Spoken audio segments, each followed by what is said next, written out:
Hello everyone, welcome back to my YouTube channel. I hope you all are doing well.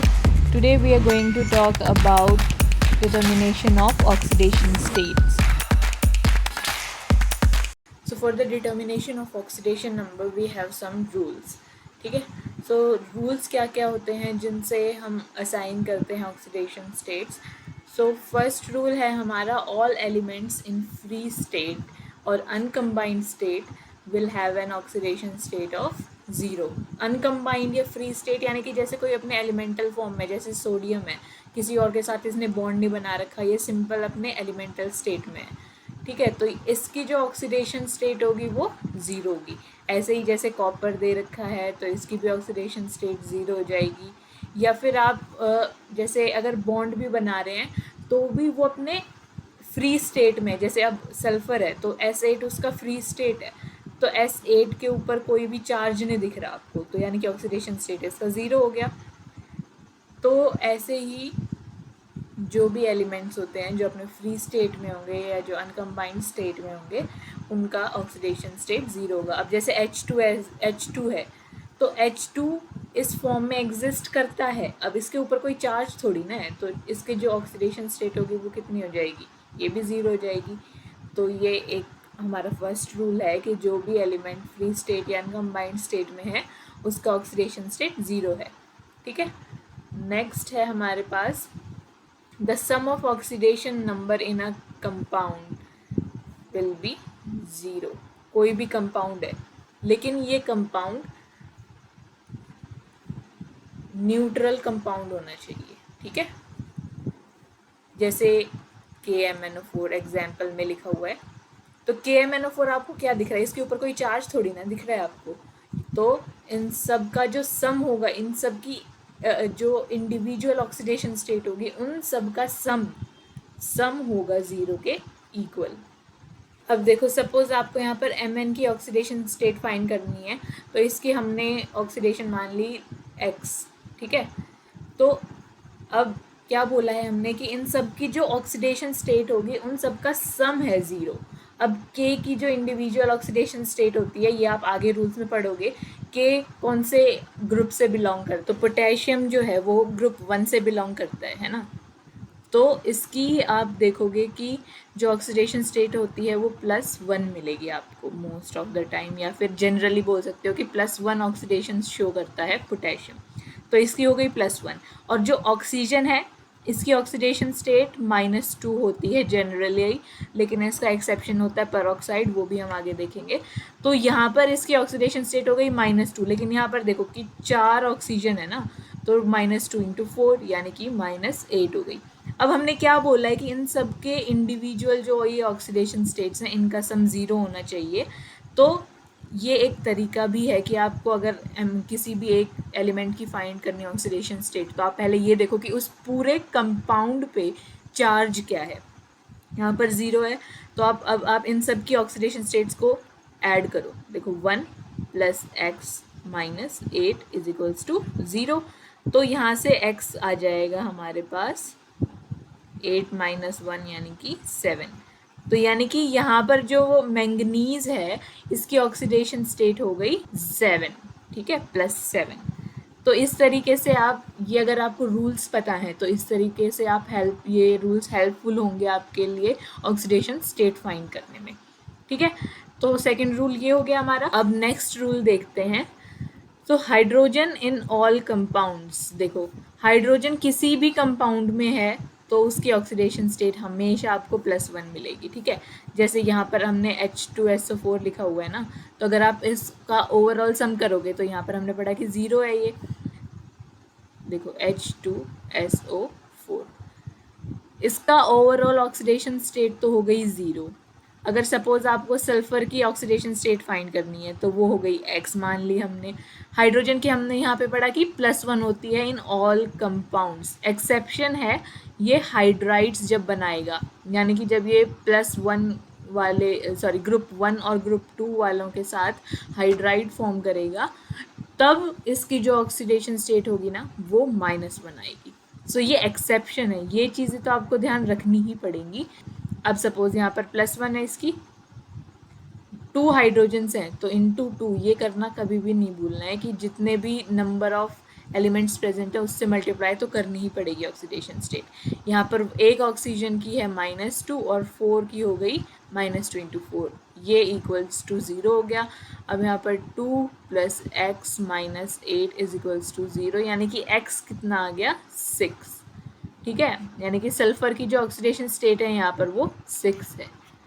तो इसी तरीके से मैं आपको ये बता रही हूँ कि ऐसे आपको अगर सारे रूल्स याद होंगे तो किसी एक एलिमेंट की अगर आपसे पूछ लें किसी भी कंपाउंड में ऑक्सीडेशन स्टेट, तो वो आपके लिए फाइंड करना बहुत ईजी हो जाएगा। अब नेक्स्ट रूल देखते हैं।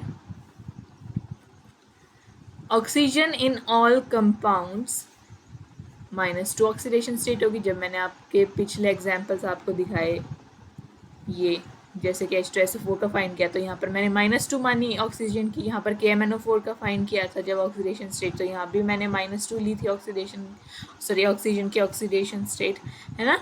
तो ये यही बोल रहे हैं कि जो ऑक्सीजन है वो हर कंपाउंड में -2 शो करता है ऑक्सीडेशन स्टेट, लेकिन इसमें भी एक एक्सेप्शन है हमारे पास कि जब पेरोक्साइड आ जाए, पेरोक्साइड यानी कि H2O2 ऐसे है। अब ये पेरोक्साइड है। अब देखो, पहले तो ये देखो कि पेरोक्साइड्स होते क्या हैं।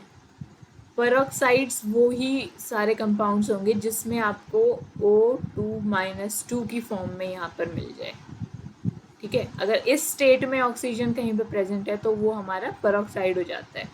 जैसे कोई भी यहाँ पर सपोज कोई भी मेटल लगा हुआ है, यहाँ पर ऑक्सीजन आ गया, यहाँ पर फिर से ऑक्सीजन आ गया, और ये कोई भी दूसरा मेटल है, ये फर्स्ट मेटल था, तो ये जो बॉन्ड है ना O सिंगल बॉन्ड O, ये है पेरोक्साइड बॉन्ड, ठीक है।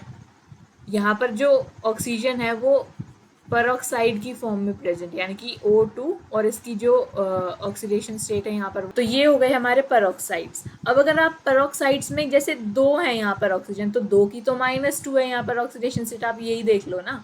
यहाँ से देखो क्या पता चल रहा है आपको कि O2 रेज टू पावर -2, यानी कि 2 जो ऑक्सीजन है उनकी ऑक्सीडेशन स्टेट है -2, लेकिन जब आप एक की निकालोगे, अगर 2 ऑक्सीजन की ऑक्सीडेशन स्टेट -2 है तो एक ऑक्सीजन की कितनी निकलेगी, यहाँ से -1 ही तो निकलेगी ना। तो ये तरीका है, यानी कि ये अगर आप रूल लर्न करो तो ऐसे आपको हेल्पफुल होगी कि अगर पेरोक्साइड है तो -1 ऑक्सीडेशन स्टेट आएगी, लेकिन अगर उसके अलावा जितने भी कंपाउंड्स हैं उन सब में जो ऑक्सीजन है उनकी ऑक्सीडेशन स्टेट -2 होती है, ठीक है। पेरोक्साइड में मोस्ट कॉमन जो पेरोक्साइड यूज़ करते हैं हम वो तो H2O2 ही होता है ना, लेकिन जैसे बेंजोइल पेरोक्साइड हो गया, ये सब भी इसके एग्जाम्पल्स हैं। अब नेक्स्ट देखो, all group 1 elements in compounds will be having +1 oxidation state, ठीक है। तो ग्रुप 1 एलिमेंट्स, जैसे जब हमने KMNO4 का एग्जाम्पल देखा था तो मैंने आपको बताया था कि जो पोटेशियम है ये ग्रुप 1 से बिलोंग करता है, इसलिए इसकी जो ऑक्सीडेशन स्टेट होगी वो +1 होगी। और ऐसे ही अगर कोई ग्रुप 2 एलिमेंट है तो वो +2 शो करेगा ऑक्सीडेशन स्टेट, जैसे कि ग्रुप 2 से MgSO4 है, ठीक है। यही तो है ना ग्रुप 2 के एलिमेंट्स। सो ये ग्रुप 2 के एलिमेंट्स है, ये जो भी कंपाउंड फॉर्म कर रहे होंगे उसमें जो ये ग्रुप 2 एलिमेंट्स होंगे इनकी ऑक्सीडेशन स्टेट +2 मिलेगी आपको, ठीक है। अब इसका एग्जाम्पल अगर हम देखें तो KMNO4 का तो मैंने आपको बता ही दिया था कि ये ग्रुप 1 से बिलोंग करता है, तो यहाँ पर इसकी ऑक्सीडेशन स्टेट +1 हो गई, ठीक है। और इसका हमने फाइंड किया था, x मान लिया था, और इसका हमने अभी अभी पढ़ा है रूल की -2 ही होती है हर कंपाउंड में एक्सेप्ट पेरोक्साइड्स। तो यहाँ से ये पता चला आपको कि पोटेशियम क्योंकि ग्रुप 1 से बिलोंग करता है तो +1 ऑक्सीडेशन स्टेट होगी। अब ऐसे ही MgSO4 है, तो Mg क्या है, मैग्नीशियम ग्रुप 2 से बिलोंग करता है, तो इसलिए इसकी जो ऑक्सीडेशन स्टेट होगी वो 2 होगी। अब सपोज आपको सल्फर की फाइंड करनी है तो इसकी तो 2 हो गई, +2 हो गई, इसकी हमने x मान ली, और इसकी हमने अभी अभी पढ़ा ही है कि -8 हो जाएगी क्योंकि ऑक्सीजन की होगी -2 और 4 ऑक्सीजन है तो -2 इंटू 4। सो ये, और ये देखो अब जो फर्स्ट रूल पढ़ा था हमने सॉरी जो सेकंड रूल पढ़ा था कि जो कंपाउंड होगा, जो न्यूट्रल कंपाउंड होगा, उसके जो ऑक्सीडेशन स्टेट्स होंगी, जो इंडिविजुअल ऑक्सीडेशन स्टेट है जैसे Mg की, सल्फर की, ऑक्सीजन की, इन तीनों की जब हम इंडिविजुअल ऑक्सीडेशन स्टेट्स को ऐड करेंगे तो वो ज़ीरो के इक्वल आएगी, है ना, यही तो पढ़ा था ना हमने। तो अब हमें इनकी ऑक्सीडेशन स्टेट्स को ऐड करना है, तो ये ज़ीरो के इक्वल रखेंगे, तो यहाँ से x आ जाएगा 6+6, ठीक है। तो ऐसे आप फाइंड कर सकते हो, अगर आपको सारे रूल्स लर्न हो तो बहुत ईजी हो जाता है ऑक्सीडेशन स्टेट फाइंड करना ऐसे कॉम्प्लेक्सेस में या फिर कंपाउंड्स में। नेक्स्ट रूल है हमारे पास, all halogens usually in compounds हमारे पास -1 ऑक्सीडेशन स्टेट शो करते हैं। तो जितने भी हेलोजेंस हैं, फ्लोरीन, क्लोरीन, ब्रोमीन, आयोडीन, ये सारे के सारे -1 ऑक्सीडेशन स्टेट शो करते हैं, इसका कोई एक्सेप्शन नहीं है। तो मोस्टली जितने भी ये कंपाउंड्स बनाएंगे उनमें आप देखोगे कि इनका जो ऑक्सीडेशन स्टेट है वो -1 ही आता है। नेक्स्ट रूल है कि जितने भी मोनो एटॉमिक आयंस हैं, मतलब आपको मेन चीज़ क्या ध्यान रखनी है, अगर न्यूट्रल है, जैसे सोडियम हमने पढ़ा था सबसे पहले, ये न्यूट्रल है, किसी भी कंबाइंड स्टेट में नहीं है, इसके ऊपर कोई चार्ज भी नहीं दिख रहा आपको, तो इसकी ऑक्सीडेशन स्टेट हो गई 0। अब Na+ दे दिया आपको, तो यहाँ पर तो आपको दिख रहा है ना कि इसकी यहाँ पर चार्ज है, +1 चार्ज है, तो इसकी जो ऑक्सीडेशन स्टेट होगी ये +1 हो जाएगी। अगर +2 तो हो ही नहीं सकता, क्योंकि ये जो हमारा सोडियम है या पोटेशियम है, ये दोनों ग्रुप 1 से बिलोंग करते हैं, तो 2 इलेक्ट्रॉन्स तो ये रिमूव कर ही नहीं सकते। लेकिन जैसे जो भी जितने भी मोनो एटॉमिक आयंस हैं, मोनो एटॉमिक या ले लो आप डायटॉमिक, अगर डायटॉमिक आ जाएगा जैसे Mg+2, ये आ गया, अब आपको चार्ज दिख रहा है ना इस पे, तो ये जो इनकी ऑक्सीडेशन स्टेट्स होती है ना, जैसे जो भी चार्ज्ड आयंस हो गए, बेसिकली आप ये बोल सकते हो कि जो चार्ज्ड आयंस हैं उनकी जो ऑक्सीडेशन स्टेट होगी वो इक्वल होगी उनके चार्ज की, ठीक है। तो ये हमारा Na+ था, यहाँ पर चार्ज +1 है तो ऑक्सीडेशन स्टेट भी +1 हो गई। Mg+2 है तो यहाँ पर ऑक्सीडेशन स्टेट +2 है हो जाएगी, क्योंकि इसका चार्ज भी +2 है। तो आप ऐसे, ये तो सिंपल है, काफ़ी सिंपल चीज़ है, आप इनको ईजीली लर्न कर सकते हो। नेक्स्ट रूल क्या है हमारे पास कि the sum of oxidation number, next rule क्या है, the sum of oxidation number in a poly atomic ion उसका चार्ज के इक्वल ही होगा। जैसे मैंने Mg+2 का आपको एग्जाम्पल बताया था, तो जो भी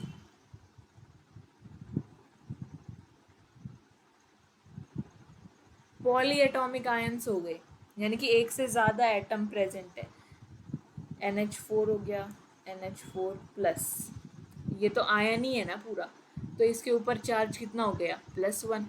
तो अगर आप इसकी ऑक्सीडेशन स्टेट्स इंडिविजुअली भी फाइंड करने जाओगे तो जो सम होगा, हमने पढ़ा था ना कि न्यूट्रल कंपाउंड में तो उन सबके इंडिविजुअल ऑक्सीडेशन स्टेट्स का सम 0 होता है, लेकिन यहाँ पर जब आप इनकी ऑक्सीडेशन स्टेट्स फाइंड करोगे इंडिविजुअल, तो इंडिविजुअल ऑक्सीडेशन स्टेट्स का सम यहाँ पर +1 मिलेगा आपको, ठीक है। ऐसे ही SO4 है, ये मतलब कुछ जनरल पॉलीएटॉमिक आयंस है, इनका चार्ज आपको पता होना चाहिए। जैसे SO4 है तो इस पर -2 चार्ज होता है, क्योंकि हम आपने देखा होगा कि ऐसे लिखते हैं हम इसको, है ना। जब आप कोई भी कंपाउंड बनाओगे, जैसे MgSO4 है, ये तभी तो न्यूट्रल है ना, क्योंकि इसके ऊपर जो चार्ज है वो इसके चार्ज के ओपोजिटली इक्वल है, यानी कि Mg के ऊपर तो +2 चार्ज है और SO4 के ऊपर -2 चार्ज है, तभी तो ये एक न्यूट्रल कंपाउंड बना रहे हैं ना। तो ऐसे आपको कुछ पॉली एटॉमिक आयंस का पता होना चाहिए, तो उनके ऊपर जो चार्ज होगा वही उसका सम ऑफ ऑक्सीडेशन नंबर हो जाएगा। अब जैसे SO4 है, यहाँ पर देखो, और इसके ऊपर चार्ज -2 होता है, ये आपको पता होना चाहिए, ठीक है। तो जब आप इनकी इंडिविजुअल ऑक्सीडेशन स्टेट्स को ऐड करोगे, सपोज आपने इसका x मान लिया, इसका हमें पता है -2 और 4 है तो -8 हो गया, ये -2 के इक्वल हो जाएगा। तो सल्फर का फाइंड करना है आपको, तो ये 6 आ जाएगा, ठीक है। ये आप कैसे फाइंड कर पाओगे? तभी तो फाइंड आप कर पाओगे ना जब आपको पता होगा कि SO4 के ऊपर -2 चार्ज है। अब सपोज आपने ये सोचा कि नहीं SO4 तो न्यूट्रल है, तो हमें इसकी अगर आपको बोला गया कि सल्फर की ऑक्सीडेशन स्टेट निकालो इन SO4 और उन्होंने बताया भी नहीं कि SO4 -2 पे निकालनी है, तो आपको खुद से जानकारी होनी चाहिए कि SO4 के ऊपर -2 चार्ज आएगा, सो सल्फर का हमने X मानेंगे, फिर इसका वो होगा। अगर आपको पता ही नहीं होगा कि इसके ऊपर -2 चार्ज है, तो आप क्या करोगे, X मान लिया, इसका क्या हो जाएगा 8 और इसका आप 0 के इक्वल रख दोगे। तो जब आप 0 के इक्वल रखोगे तो ये यहीं पे गलत हो जाएगा आपका क्वेश्चन, ठीक है। तो ये हमारा 11th रूल हो गया।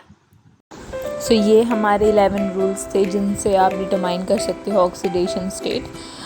Thank you for watching this video. If you have find this video helpful, then you can share this with your friends, and do like, share and subscribe to my channel. If you have any query, you can comment down in the comment box.